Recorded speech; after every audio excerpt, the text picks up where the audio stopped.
Hello and welcome to Maths with Jacob. This lesson will focus on nets. Most 3D objects can be unfolded so that we have a flat shape. When this flat shape is folded again, we end up with the original 3D object. The flat shape is called a net. So here's a cube. So we know exactly what the cube is because we've seen it in a number of videos. When you unfold this cube, now pretend that's like a cardboard box if you like. When you unfold it, that's what you get. You actually get 6 squares because that's what makes up a cube. When it's folded, you get 6 squares. So there's the net of a cube when it's unfolded. Here is the square prism.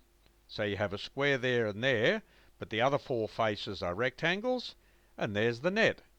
There's the base, there's the top, and they are the vertical faces there, see? So that's the net of a square prism. Here's the triangular prism.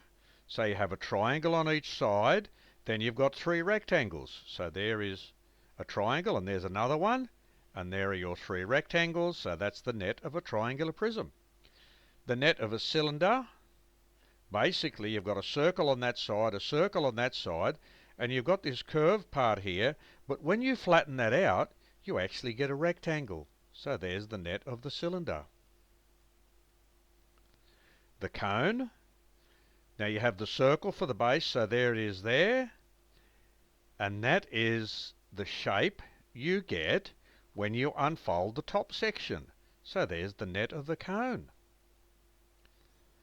Here we have the square pyramid, which is the square on the base. Then you have 4 triangles. And there we are. There's the net of the square pyramid. Now you might say, why is this important? Well, a lot of the packaging companies around the world, when they manufacture their packages, doesn't matter what shape they are, they have to start off with a net. And then when they get the net, they fold it, and that's how they get the particular package in which to package their products.